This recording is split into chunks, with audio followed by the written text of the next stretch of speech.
O Manifesto Criptoanarquista. Um espectro está assombrando o mundo moderno. A ciência da computação está a ponto de fornecer a grupos e indivíduos a capacidade de se comunicar e interagir uns com os outros de maneira totalmente anônima. Duas pessoas podem trocar mensagens, conduzir negócios e realizar contratos digitais sem nunca saber o verdadeiro nome ou identidade legal da outra parte. Interações em rede serão irrastreáveis, através de um extensivo reencaminhamento de pacotes criptografados e caixas invioláveis que implementam protocolos criptográficos com segurança quase perfeita contra qualquer adulteração. Reputações terão importância central, com muito mais importância em negociações do que as análises de crédito de hoje. Esses desenvolvimentos irão alterar completamente a natureza da regulamentação governamental, a capacidade de taxar e controlar as interações econômicas, a capacidade de manter a informação em segredo e até mesmo alterar a natureza da confiança e da reputação. A tecnologia para essa revolução, que certamente será tanto uma revolução social quanto econômica, já existia em teoria durante a última década. Os métodos são baseados em criptografia de chave pública, sistemas de Zero Knowledge interativos e vários protocolos de software para interação, autenticação e verificação. O foco, até agora, tem sido em conferências acadêmicas na Europa e nos Estados Unidos, conferências monitoradas de perto pela Agência de Segurança Nacional, a NSA. Mas, somente recentemente, as redes de computadores e os computadores pessoais alcançaram velocidade suficiente para fazer as ideias praticamente realizáveis. E os próximos 10 anos trarão velocidade suficiente para fazer as ideias economicamente viáveis e essencialmente imbatíveis. Redes de alta velocidade, caixas invioláveis, cartões inteligentes, satélites, transmissores, computadores pessoais e chips de criptografia, agora em desenvolvimento, vão ser algumas das tecnologias facilitadoras. O Estado irá, claro, tentar retardar ou parar a disseminação dessa tecnologia, citando preocupações de segurança nacional, o uso da tecnologia por traficantes de drogas e evasores fiscais e temores de desintegração social. Muitas dessas preocupações serão válidas. A criptoanarquia permitirá que segredos nacionais sejam vendidos livremente e permitirá que materiais ilícitos e roubados sejam comercializados. Um mercado informatizado anônimo vai tornar possíveis mercados abomináveis para assassinatos e extorsões. Vários elementos estrangeiros e criminosos serão usuários ativos da Cryptonet, mas isso não vai parar a propagação da criptoanarquia. Assim como a tecnologia da impressão alterou e reduziu o poder das guildas medievais e a estrutura do poder social, os protocolos de criptografia também vão alterar a natureza das interferências cometidas por empresas e governos nas transações econômicas. Combinada com mercados emergentes de informação, a criptoanarquia irá criar um mercado líquido para todo e qualquer material que possa ser colocado em palavras e imagens. E assim, como uma invenção aparentemente menor, como o arame farpado possibilitou a demarcação de vastas fazendas e territórios, alterando para sempre os conceitos de terra e direitos de propriedade na fronteira ocidental, também a descoberta aparentemente menor de um ramo arcano da matemática se tornará o cortador de arame que irá desmantelar o arame farpado em torno da propriedade intelectual. Ergam-se! Vocês não têm nada a perder a não ser as suas cercas de arame farpado. Timothy C. May, publicado em 22 de novembro de 1992.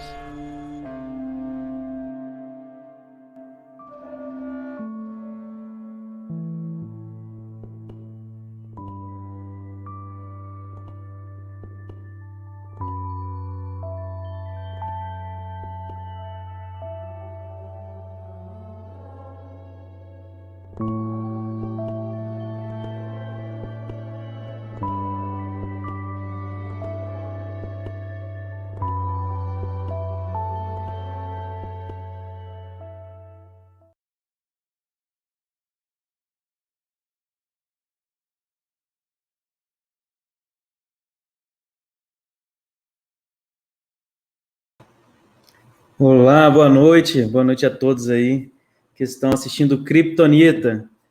Eu, Fábio Silva, aí do Ancapixabas, vindo mais uma vez apresentar as notícias diárias aí, as mais importantes sobre criptomoedas, né? Faço uma seleção, é difícil fazer essa seleção diária, principalmente nesse momento que está tendo, o preço do Bitcoin está bem alto, né?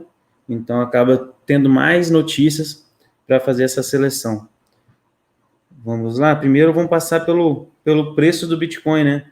O Bitcoin deu uma recuperada em comparação à queda de ontem, uma recuperada aí quase que 50%, e o Bitcoin está atualmente a 13.548 dólares.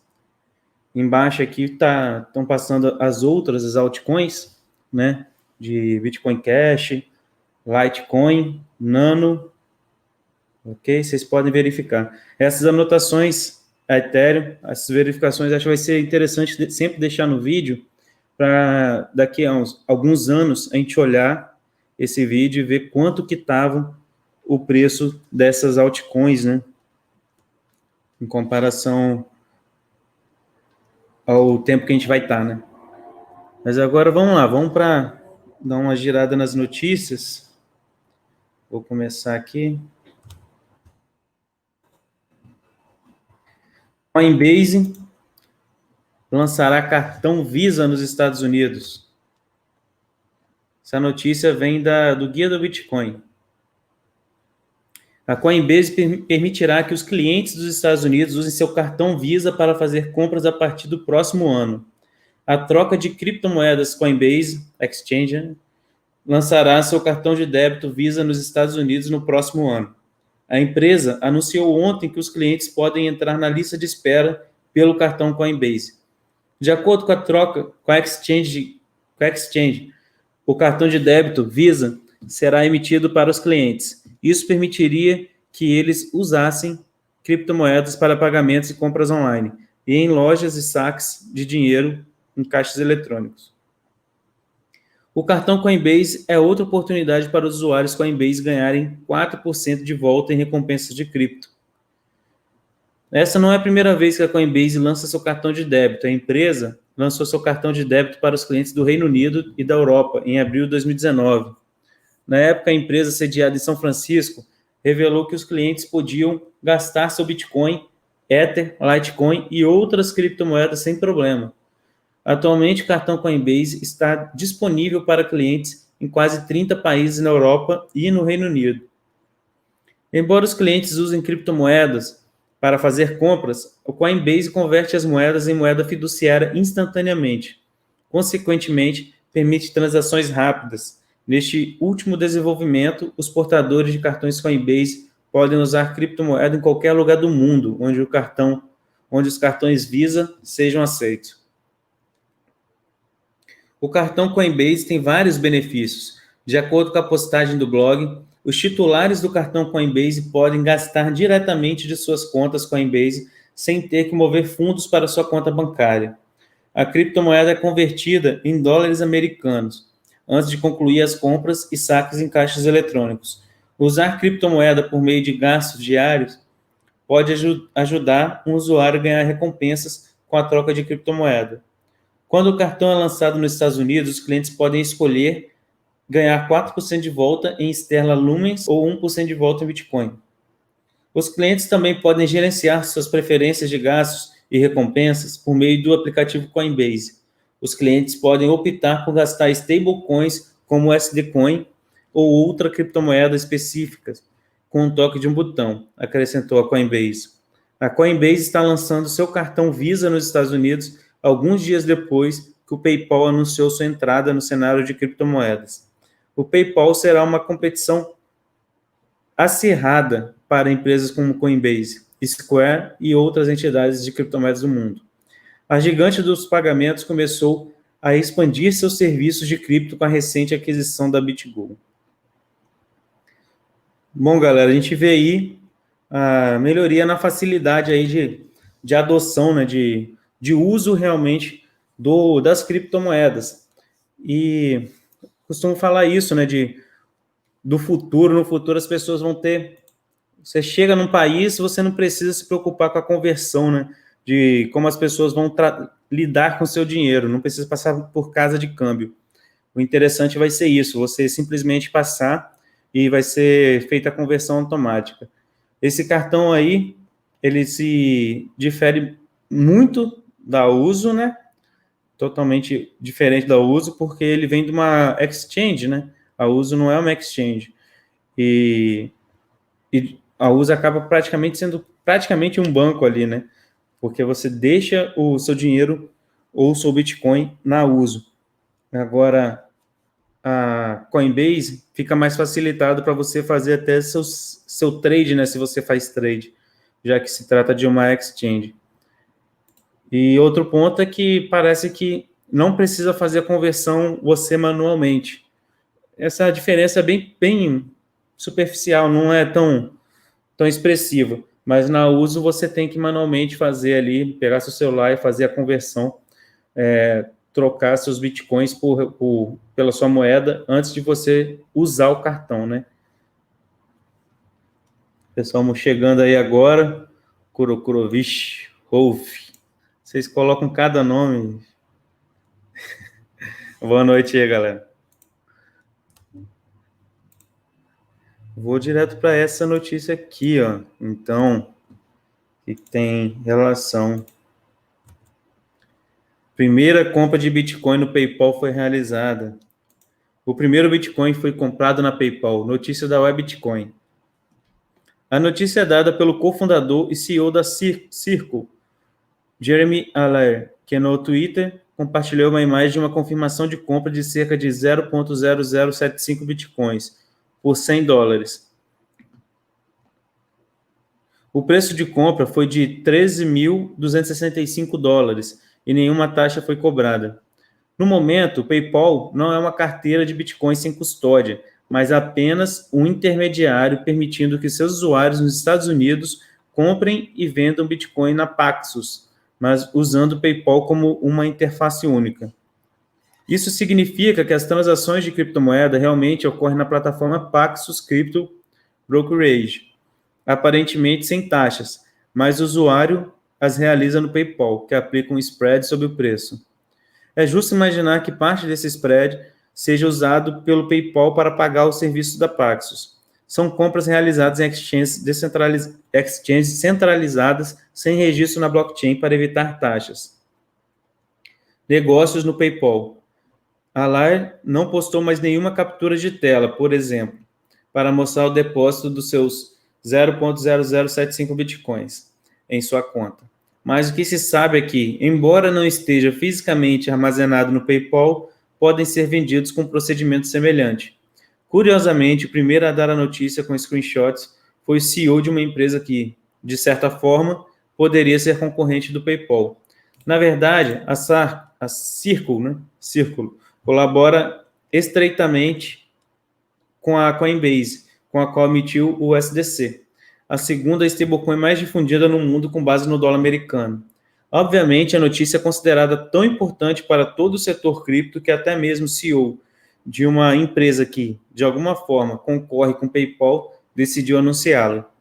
Vale ressaltar, no entanto, que a própria Coinbase parece ter colaborado com o PayPal há algum tempo, visto que há alguns meses possibilitou o saque em moeda fiduciária para uma conta do PayPal. Nesse ponto, também se pode imaginar uma possível colaboração futura entre as duas empresas. Por exemplo, para fornecer liquidez em criptomoeda ao PayPal.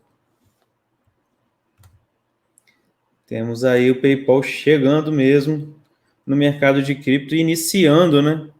Realizada aí a primeira compra de Bitcoin no PayPal.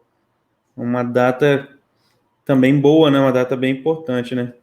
A gente está se aproximando aí, né? Dia 31, completa os 12 anos do White Paper. Paperwhite, onde iniciou o documento informando o que seria o Bitcoin. Satoshi publicou em 31 de outubro, 12 anos atrás, o que seria o Bitcoin. Chegando essa data importante aí para os bitcoinheiros. Smile Ancap, boa noite, boa noite. Fiz um convite aí para Acabou hoje sendo muito em cima da hora para ser feito, mas eu acabei fazendo ali um convite para o Quarteto Fantástico, né? O Snella, Contador Libertário e Ojeda. Qualquer momento, se vocês quiserem entrar, se vocês estiverem assistindo aí e quiserem entrar, o link está lá no grupo, hein? Agora uma notícia que seria bom o Contador Libertário estar presente. Isso aí eu tenho um tempinho que eu falo que isso vai acontecer. Paulo Guedes, vamos ter o imposto digital mesmo. Essa notícia vem da Criptofácil. O ministro da Economia, Paulo Guedes, afirmou nesta quinta-feira, dia 29, que um novo imposto sobre transações financeiras digitais será criado. Vamos ter que ter um imposto digital mesmo, disse Guedes durante uma audiência pública no Congresso Nacional. Na ocasião, ele também rebateu as comparações do imposto digital com a antiga contribuição provisória sobre movimentação financeira, CPMF. Futuro Digital pede imposto digital, conforme noticiou o G1. Guedes também observou em sua fala que o novo futuro digital está chegando. Além disso, observou que o Brasil é uma das maiores economias digitais do mundo. Por isso, segundo ele, um imposto sobre transações digitais é necessário. As pessoas nem entenderam que tem um futuro digital chegando. O Brasil é a terceira ou quarta maior economia digital do mundo. Nós vamos ter que ter um imposto digital mesmo, disse. A defesa do imposto digital por Guedes ocorre uma semana depois do presidente Jair Bolsonaro garantir que o Brasil não aumentará os impostos quando a pandemia acabar. Não vai estar mentindo se for antes da pandemia acabar, né? E nem vai estar mentindo se não for aumento de imposto. Entretanto, de acordo com Paulo Guedes, o novo imposto não vai aumentar a carga tributária. Isso porque a ideia é que ele substitua outros tributos existentes. Vamos diminuir os outros tributos, vamos simplificar os outros, vamos desonerar a mão de obra. Estamos indo para um futuro melhor, acrescentou. PIX, nota de R$200 e corrupção. Outro ponto abordado pelo ministro foi a chegada do PIX e seu impacto nas transações e em práticas ilícitas. Segundo ele, o novo sistema de pagamentos vai reduzir a circulação de dinheiro em espécie, assim, ajudando a combater os crimes que se financiam de notas altas, como a recém-lançada de R$200. O mundo está indo para notas mais baixas, para acabar com o crime que se financia dessas notas altas, acabar com a corrupção, disse. Está vindo PIX para transferências digitais. O futuro é de menos dinheiro na mão e notas mais simples. No futuro, vai acabar o Lobo-Guará, vai acabar a nota de 200, de R$100. Tudo isso vai diminuir brutalmente, afirmou. Bom, é que a gente espera, né? Que a gente não espera com felicidade, mas sabe que é a intenção do governo, né? Já que não vai aumentar os impostos, ele vai aumentar a fiscalização dos impostos. Então, é muito cômodo o governo chegar e falar que vai reduzir os outros impostos que são bem mais fáceis para ter elisão fiscal, bem mais fáceis para a pessoa sonegar de fato, do que imposto sobre transação digital, onde fica tudo registrado. Então, o Estado ele vai verificar mais todas as suas transações e, por isso, ele vai aumentar a arrecadação. Ele não aumenta a porcentagem, mas aumenta a qualidade, aumenta a fiscalização. E é engraçado as falas deles, nunca são tão diretas, nunca são diretas. Você vê essa fala do Bolsonaro, por exemplo. Ele falou que não ia aumentar, não aumentará os impostos quando a pandemia acabar. Isso aqui pode ser, ele pode aumentar antes da pandemia acabar, ele pode não aumentar os impostos em quantidade de impostos, ele pode falar que não aumentou os impostos na porcentagem dos impostos, Isso aqui é muito... eles nunca conseguem falar direto, né? O pessoal do canal Metaforando que é bom em falar nisso, né? Como a pessoa foge do tema ou dá círculos quando ela busca uma mentira. Ela nunca vai direto ao ponto. Não vou fazer isso, e ponto final. Ela arruma uma forma da frase dela estar certa sobre outras circunstâncias.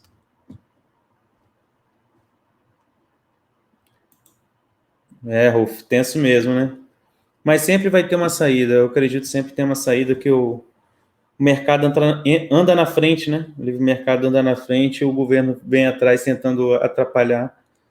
Mas sempre tem uma saída. Acaba gerando uma motivação econômica. Cada vez que o governo aperta o cerco, tem uma motivação econômica para você fugir desse cerco, né?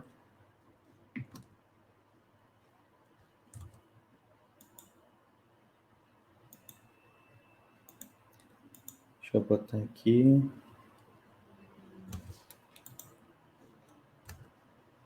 Quem diria? Eu falando disso aqui, ó. Venezuela estocando, né, o Bitcoin, mas agora mais essa notícia aí. Importante. Primeiro banco central do mundo a usar Bitcoin é anunciado. O primeiro passo em direção ao Bitcoin como reserva de valor mundial foi dado pelo Banco Central do Irã nessa semana. O Irã é o primeiro país do mundo a usar criptomoedas no seu banco central como política oficial do governo. Segundo a rede oficial de comunicação do governo, o executivo iraniano criou uma legislação no dia 24 de outubro para redirecionar as criptomoedas mineradas no país ao Banco Central do Irã. O objetivo é que as criptos ajudem no balanço do Banco Central iraniano para financiar importações. Os mineradores devem fornecer a criptomoeda original diretamente dentro do limite autorizado para os canais introduzidos pelo Banco Central iraniano, disse a medida.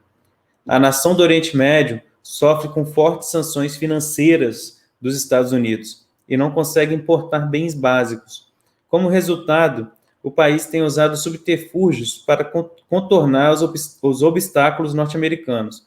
Um deles é a parceria com os chineses, que abriu as portas aos mineradores de criptomoedas. Desde então, o governo iraniano já ofereceu 3 usinas elétricas para os mineradores de ativos digitais. Agora, o governo vai usar parte do imposto coletado nesses ativos para financiar importações, ou seja, o Bitcoin será usado diretamente pelo Banco Central do Irã, o primeiro do mundo a tomar essa atitude oficialmente. A corrida pelo Bitcoin começou. Esse movimento do Banco Central iraniano pode desencadear uma reação de outros governos. A única maneira de manter em xeque as sanções contra o Irã seria torná-lo irrelevante no cenário de mineração das criptomoedas com o Bitcoin. Para isso, os Estados Unidos poderiam incentivar a mineração e gerar uma possível corrida do ouro digital nos próximos anos. Até mesmo o Fed poderia comprar bitcoins dos mineradores para torná-lo mais atrativo e escasso no mercado, dificultando ainda mais a vida de Teherã. Previsão se tornando realidade. O uso de bitcoins pelos bancos centrais foi previsto em 2010 por Ralph Finney, primeira pessoa a receber uma transação de Bitcoin e um dos maiores entusiastas da criptomoeda. A maioria das transações de Bitcoin ocorrerá entre bancos para liquidar transferências. As transações de Bitcoin por particulares serão tão raras quanto, como as compras baseadas em Bitcoin hoje. Teremos uma corrida dos bancos centrais pelo Bitcoin? Se sim, qual será o preço da criptomoeda após uma compra do Fed ou do Banco Central? Galera, ficando cada vez mais escasso. Eu tinha falado sobre isso, sobre o Bitcoin acabar começar a ser explorado mais pelas pessoas jurídicas e não pelas pessoas físicas, né? Governos e empresas comprando Bitcoin aos montes para estocar e não para oferecer para venda. E eles fazendo isso acaba subindo muito o preço do Bitcoin. Dentre as notícias que eu vi hoje, muitas notícias de especulação, tentam retirar o máximo.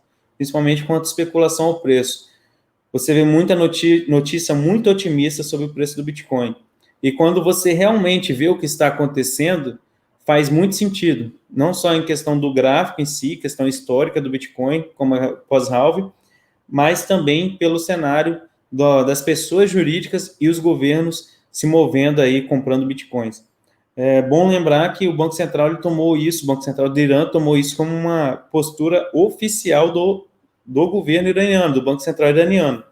Mas só que governos comprando Bitcoin, isso aí já ocorre, só não há declaração de fato, né? É igual a MicroStrategy, Square, outras empresas que declararam que compraram Bitcoin. Tem várias outras que compraram, mas também não anunciaram que compraram Bitcoin. O Rolf pergunta se estamos caminhando para um processo de centralização do Bitcoin. Cara, eu acho praticamente impossível isso, porque a pessoa não vai conseguir. A mineração é descentralizada. A utilidade do Bitcoin é através da descentralização. Mesmo ele sendo escasso, né, a mera escassez não dá o valor do Bitcoin necessário para que ele seja único praticamente, né? O Bitcoin ele tem concorrentes que são fortes, né? Não ao mesmo nível, mas caso o Bitcoin fosse centralizado, passasse a perder os fundamentos, eu não tenho dúvidas que surgiria outro Bitcoin, mas com os mesmos fundamentos, os fundamentos de ser totalmente descentralizado, né? De mudar o jogo, de dar o poder às pessoas, né? De trazer liberdade, trazer a posse, né? Trazer você poder ter a posse, a sua propriedade privada, sem com que ninguém consiga roubar aquilo que está sob sua posse. Então, acho bem difícil que isso seja centralizado. Não creio na centralização do Bitcoin. E se centralizar, não vai ser Bitcoin mais. Vai ter outro Bitcoin. É isso que eu acredito. Mas eu acho interessante a gente ver que são países assim, igual Irã, né, Venezuela, e eu não falo isso com receio, porque para mim todo governo é igual, né? Não adianta falar, mas o governo da China é pior do que os Estados Unidos, sei o que, para mim, que a gente tem que trazer o poder para as pessoas, não para governos. Mas nas mudanças de padrão de moeda, né, igual teve a mudança para o padrão dólar, nessas mudanças, acaba mudando quais são os países ricos, né? Quais são os países que não mandam no mundo, né? Mas as grandes influências do mundo. E quando você vê Venezuela estocando, né, Bitcoin, praticamente pegando os Bitcoins dos mineradores, e quando você vê o Irã investindo nisso, você fica meio assim, cara, qual o futuro, né? Quais são os países que vão ser potência? Os países que têm algo que é infinito ou os países que têm algo que é finito, né? Então, a gente não dá para entender como é que vai ser o futuro mesmo, principalmente porque os países... Mas é bom também essa notícia, a parte ali que ele fala da motivação dos Estados Unidos. Se os Estados Unidos quiser boicotar o Irã, os Estados Unidos vai ter que dar incentivos fiscais, todos os tipos de incentivos aí possíveis para atrair os mineradores, né? E, de certa forma, dar uma pancadinha aí na economia do Irã. O Bitcoin em si, ele é a representação para mim máxima ali do livre mercado, cara. Ele se autorregula toda hora, todo momento, 24/7. É uma coisa impressionante, cara, impressionante.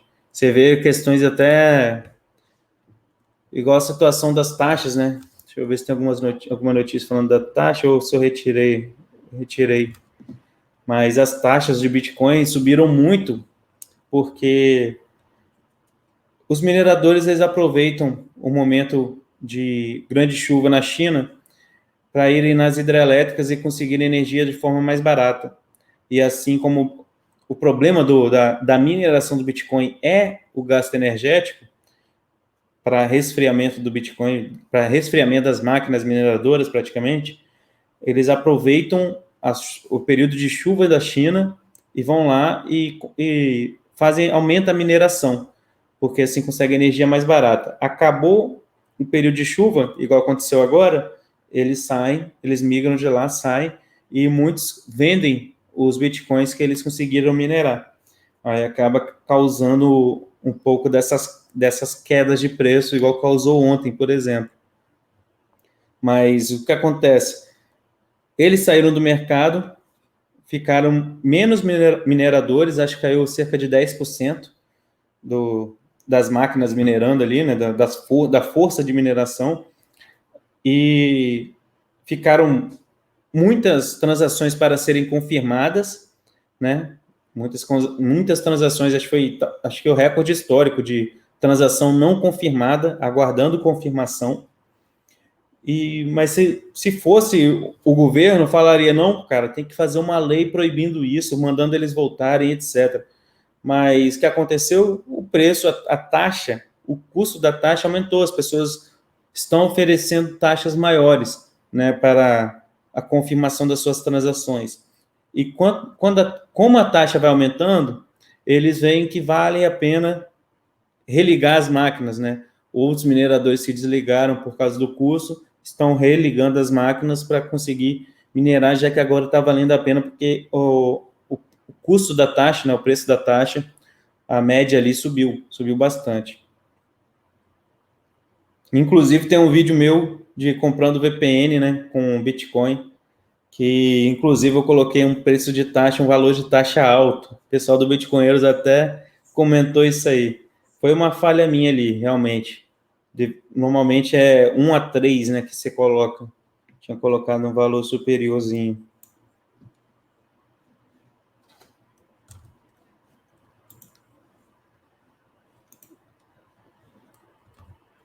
Agora vamos para essa.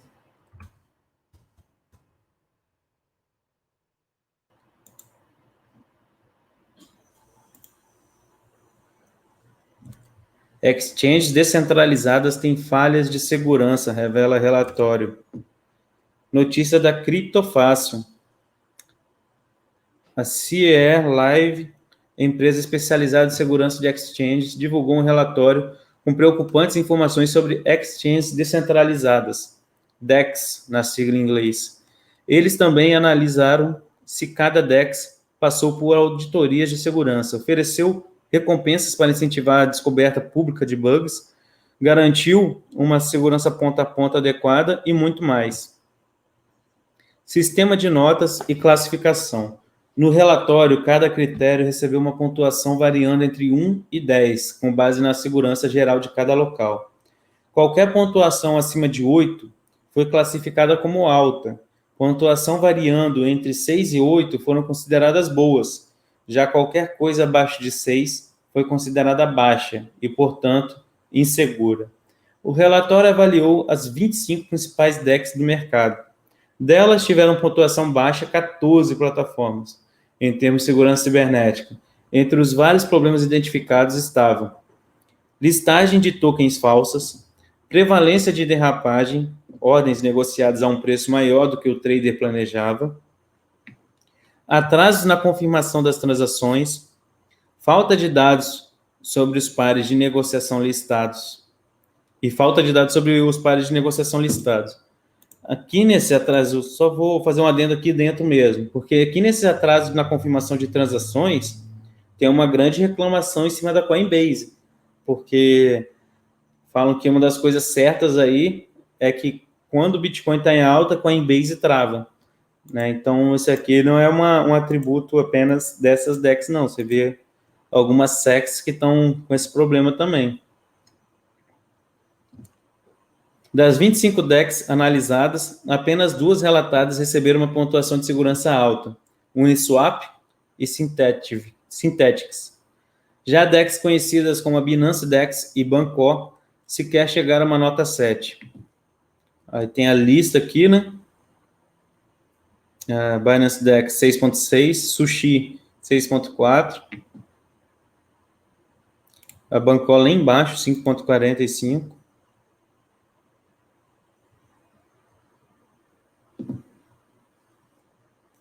O relatório do CIE finalmente determinou que 92% das DECs avaliadas precisam colocar um foco mais forte na segurança. Preocupações com fraudes. A CIE convocou DECs que tiveram baixa pontuação por suas práticas de auditoria. Segundo a empresa, muitas não conseguiram auditar novamente suas ofertas após adições recentes ao seu código. As pontuações foram reduzidas para qualquer exchange cujas auditorias foram consideradas desatualizadas.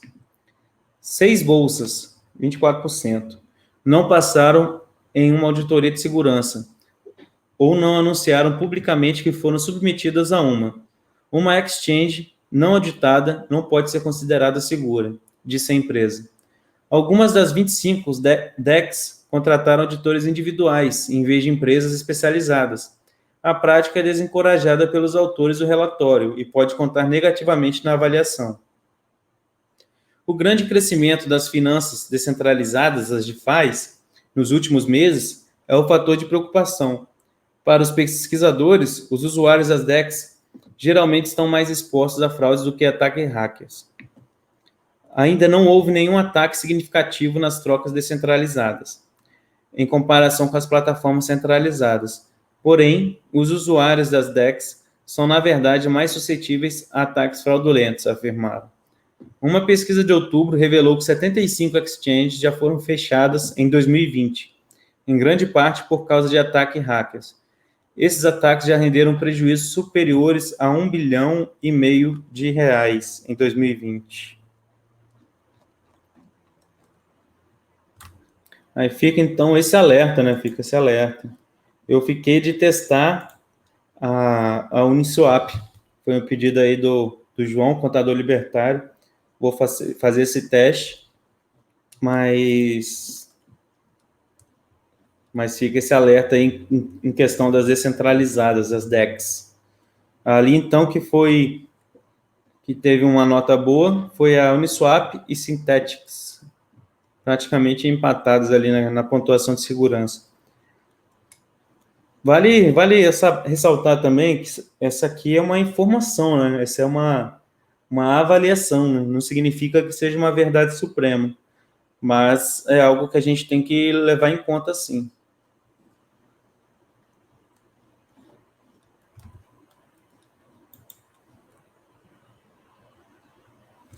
Mais notícias sobre Pix. Eu sei que vocês gostam.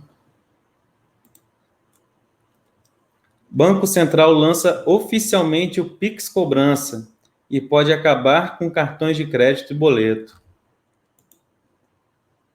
Dando um passo maior que a perna, né? Banco Central do Brasil diz que quer que o Pix seja o grande sistema de pagamentos do Brasil e lança a funcionalidade que pode acabar com cartão de crédito e boleto. O Banco Central lançou oficialmente nessa quinta, dia 29, o Pix Cobrança, sistema que será interligado ao Pix e permitirá agendar pagamentos futuros, como ocorre com o cartão de crédito.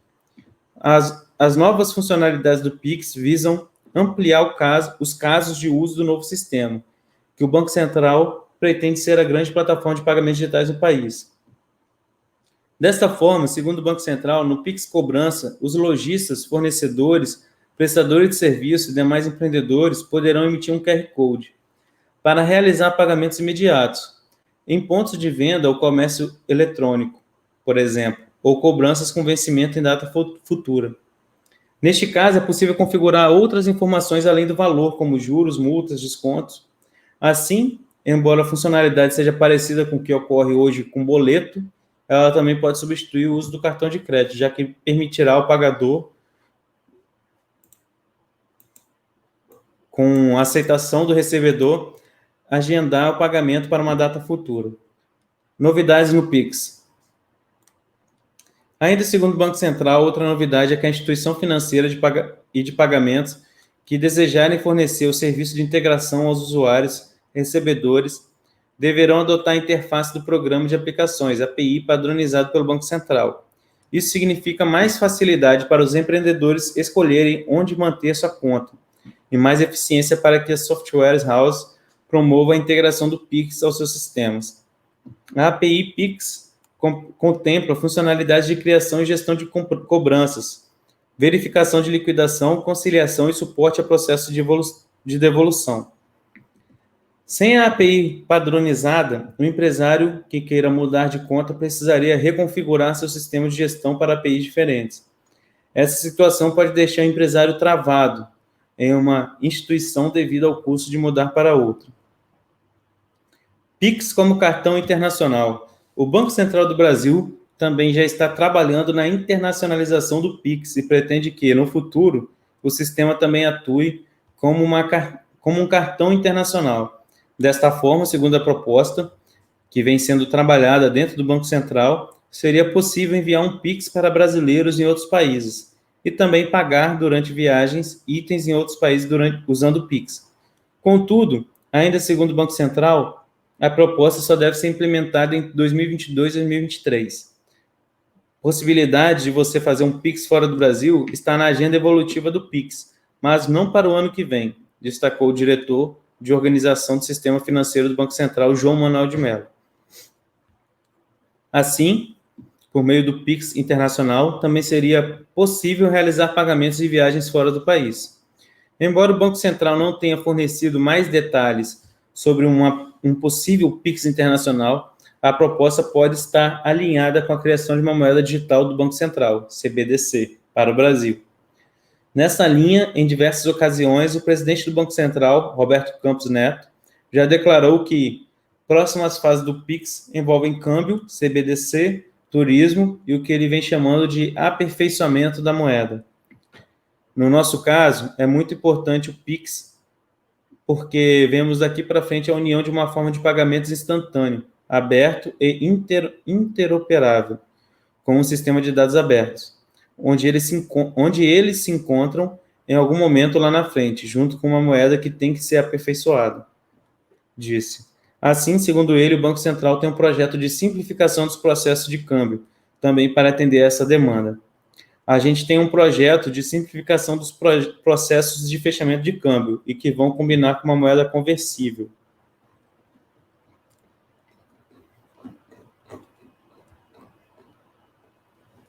Bom, aí é o Pix, né, tentando dar um passo maior que a perna.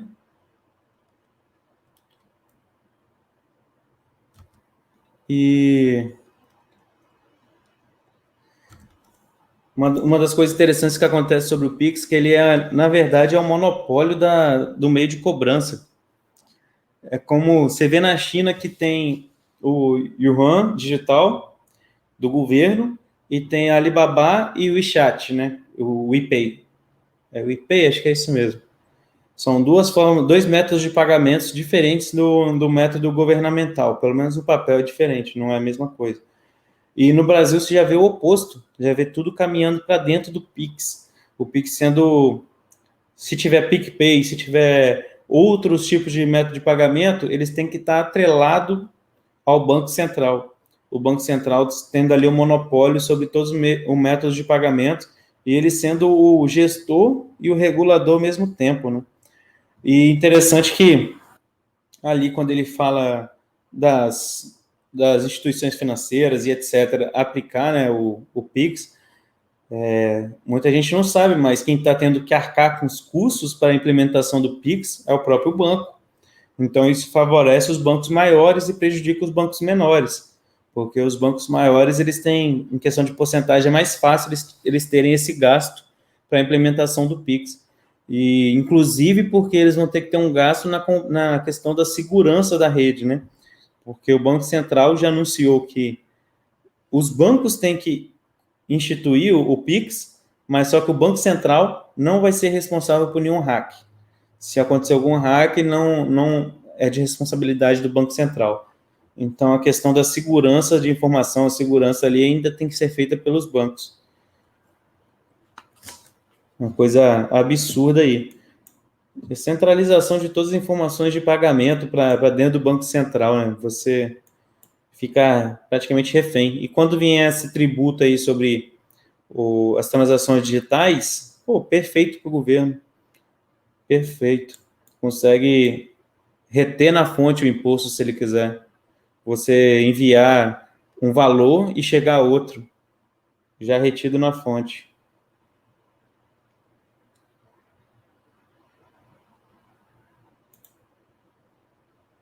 Sim, o Tuco falou aí, tá falando de moeda estatal digital, isso aí, cara. Tem que falar, porque influencia o preço das criptos, né? Vi, perguntou se você viu que da China teve carteiras falsificadas? Vi, a gente deu essa notícia até ontem aqui. Cara, vai acontecer muita coisa absurda, cara. Para quem se envolver aí ter essa confiança, né, no governo para aplicação para usar moeda estatal digital do governo. A gente vai ver muita questão de hack, muita questão de phishing, muita questão de formas de você pegar o dinheiro das pessoas ali. Vai ficar cada vez mais fácil. Principalmente quando os dados estiverem no mesmo celular, né? Os dados do Pix estiverem no mesmo celular.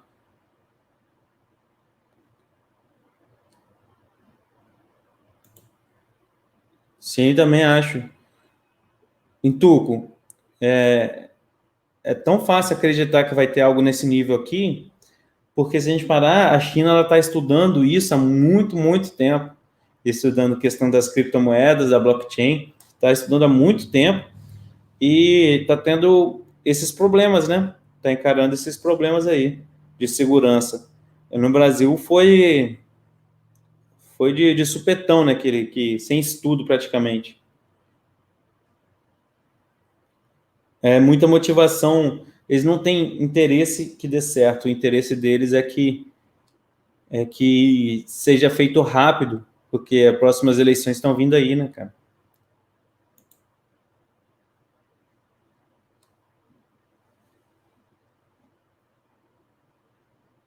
Pô, a polícia fez uma pergunta pro Ideias Graduais.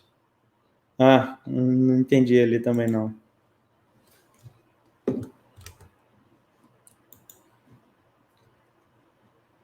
Vamos terminando aqui com uma notícia boa. Última notícia que eu separei aqui. Bitcoin tem 2 testes para se firmar no mercado, declara Forbes. Notícia da Criptofácil. O preço do Bitcoin está passando por um período de valorização. Atualmente, a criptomoeda está cotada em R$ 77.783, com uma valorização semanal de 8%, de acordo com o TradingView. No entanto, isso não é suficiente para consolidar o Bitcoin de acordo com a análise da Forbes. Para isso, ainda é necessário superar 2 testes, na visão dos especialistas do mercado. Bitcoin precisa quebrar recorde histórico de preço, na visão de Oliver Renick, colunista do Forbes. É imprescindível que o Bitcoin bata seu recorde de preço estabelecido em dezembro de 2017. Primeiro, o Bitcoin precisa de um novo recorde. Sejamos verdadeiros. Vários de investidores do Bitcoin estão nisso para fazer dinheiro. Eles pregam do topo das montanhas, que nunca vão vender suas reservas. No entanto, quando as coisas ficaram difíceis, várias baleias despejaram o Bitcoin no mercado. Dessa maneira, Renick aponta para o fato de que o Bitcoin jamais alcançou a alta de 2017. Para ele, isso não atrai os novos investidores que estão interessados em fazer fortunas com a criptomoeda. Criptomoeda deve superar o título de ativo de risco. Além de superar a alta, o Bitcoin deve afastar sua imagem de ativo de risco, na opinião de Renick. Segundo e mais importante, o Bitcoin tem que provar que não é mais um entre vários ativos de risco. Superar a Nasdaq é um bom começo, mas o teste real será o seguinte: se o Bitcoin vai conseguir sobreviver quando o mercado de ações despencar entre 20% a 30%. Afinal de contas, o Bitcoin continua seguindo a tendência da Nasdaq. Não temos ideia de qual será o papel do Bitcoin numa queda de ações da tecnologia. Na sequência, o especialista aponta que o distanciamento do mercado de ações leva o Bitcoin a valorizar contra o dólar. No Brasil, o Bitcoin segue batendo os outros ativos.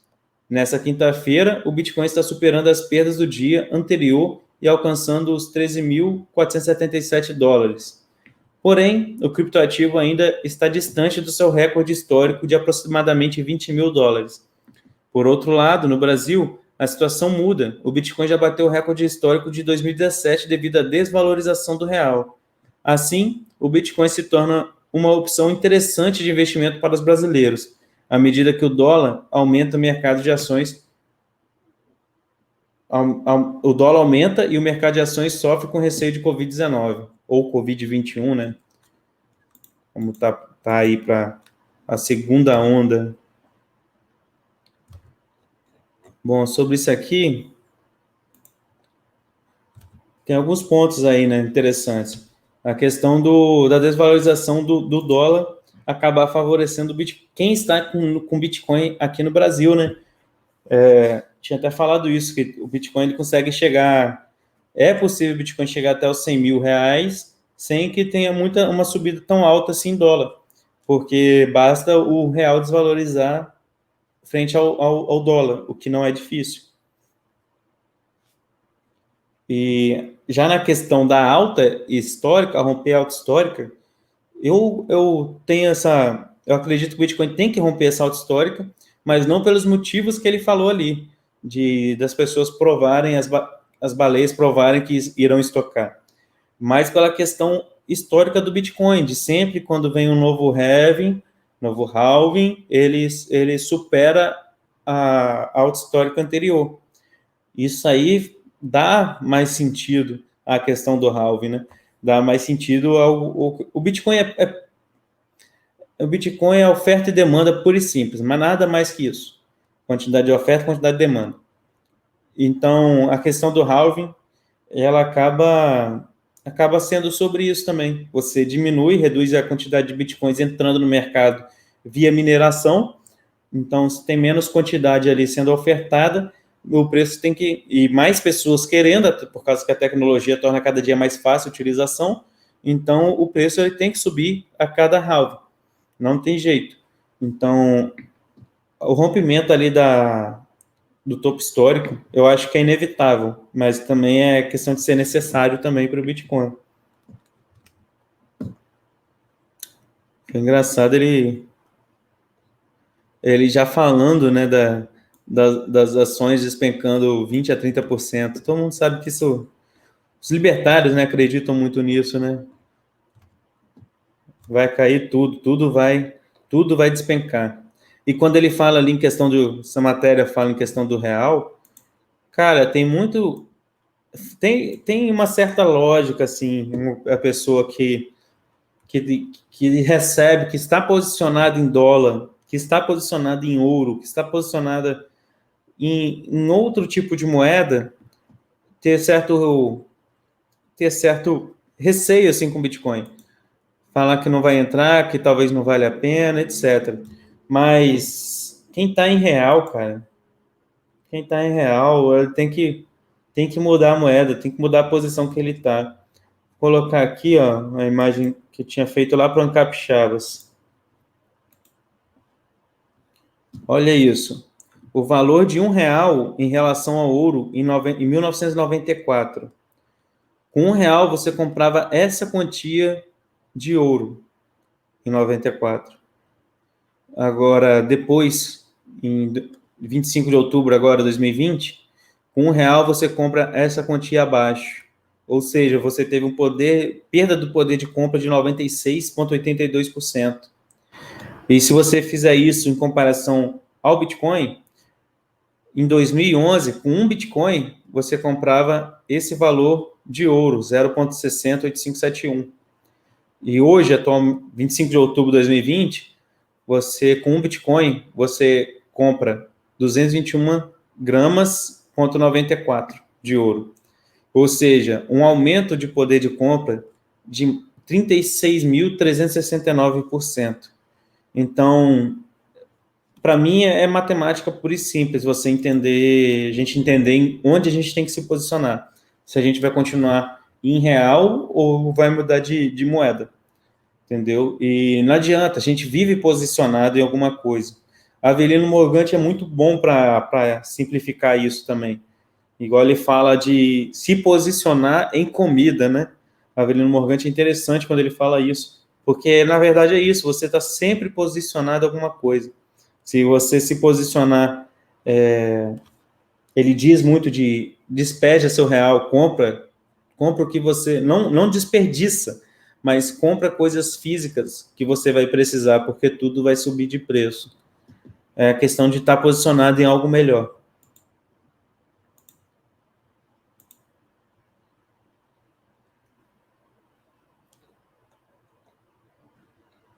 Então, galera, isso aí foram as notícias aí que eu achei mais interessantes no dia de hoje.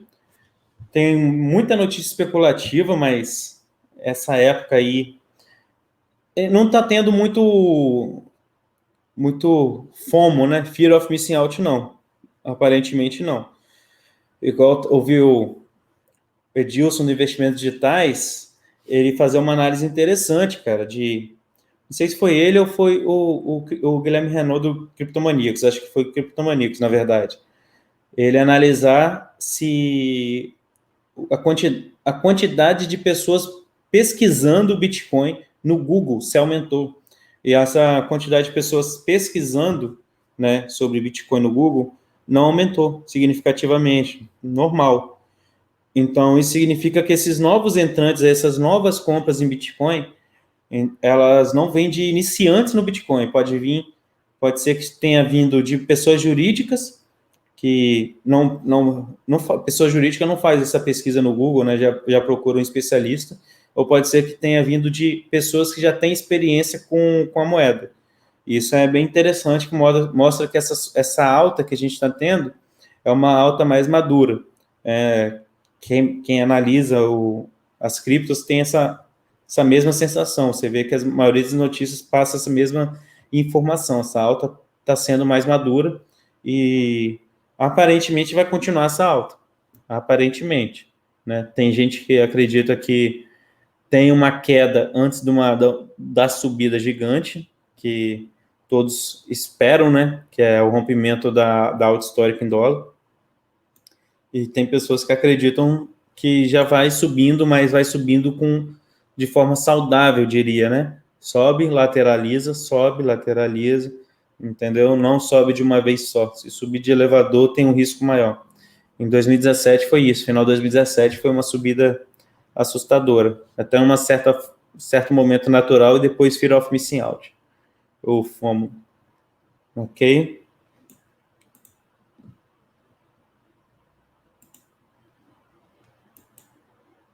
Hoje, então, para quem não está ciente, Kryptonita está rolando de domingo a quinta aqui na Rede Libertária, domingo a quinta às 23 horas.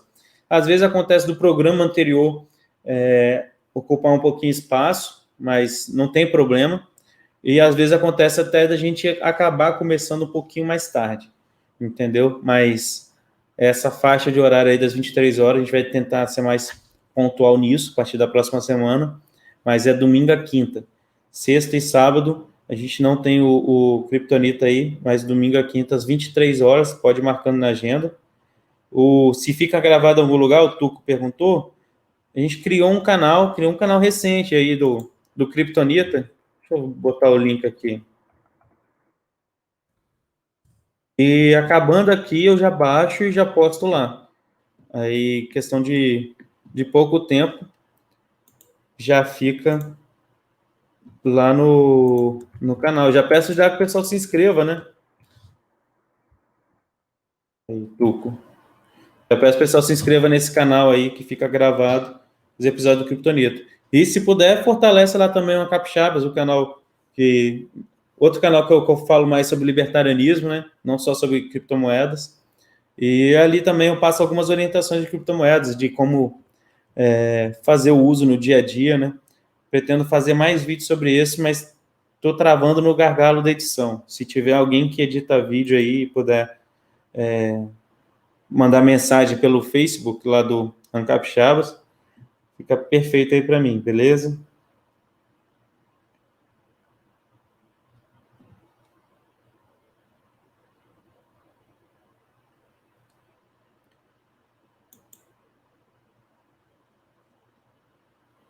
O Tuco perguntou a questão aqui, provavelmente é do Pix, né? Que ainda tem 2 anos, se mesmo assim eu acho que eles estão rápido demais. Acho que estão andando rápido demais até mesmo para isso. Sim, cara, porque... Bom, a gente viu que quem cuida do sistema, quem cuida da parte de segurança do Pix, são pessoas que não são servidores dedicados àquilo. São cerca de, salvo engano, são 24 pessoas, coisa pequena, acho que menos de 24 pessoas.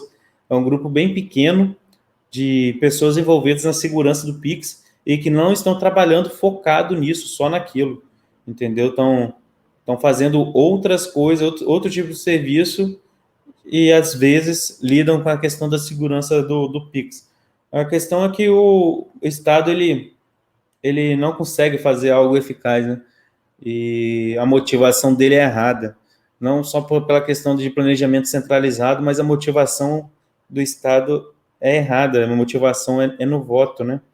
Então, eles vão focar para conseguir fazer isso o mais rápido possível, porque eles têm que correr contra o tempo.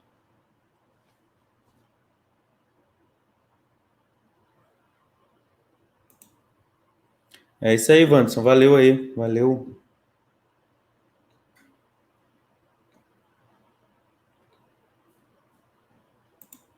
Tatagiba aí falando que a net dele tá ruim com força. Tatagiba, você tem um espaço reservado aqui no Kryptonita, hein? Quem não conhece isso aí foi que me apresentou o libertarianismo. Muito bom. Me descortinou, né? Aí o Tuco, o Estado é eficiente em duas coisas, destruir algo e cobrar imposto. E às vezes nem cobrar imposto, né? Porque você vê o site lá do sonegômetro, a quantidade que é sonegada, graças a Deus, é uma quantidade muito grande.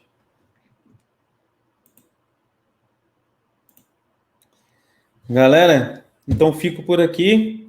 Domingo a gente está de volta, hein? Quero ver se o pessoal vai estar aí domingo, hein? Domingo a gente está de volta aí no Kryptonita. Beleza? 23 horas, domingo a quinta. Tamo junto aí, obrigado a todo mundo aí que participou. Fechamos aí nossa 1 horinha de live. Quem não tá inscrito aí, subscribe que fala no Twitch, né? Faço a inscrição aí na Rede Libertária, beleza? Que tem... O projeto é muito bom, o projeto da Rede Libertária é muito bom e várias programações boas, excelentes aí. Beleza? Já nem ligo minha TV mais. Na minha TV já não tem antena externa, mas já nem ligo. É só twitch.tv/Rede Libertária. É isso aí. Tamo junto aí, galera. Até a próxima. Boa noite.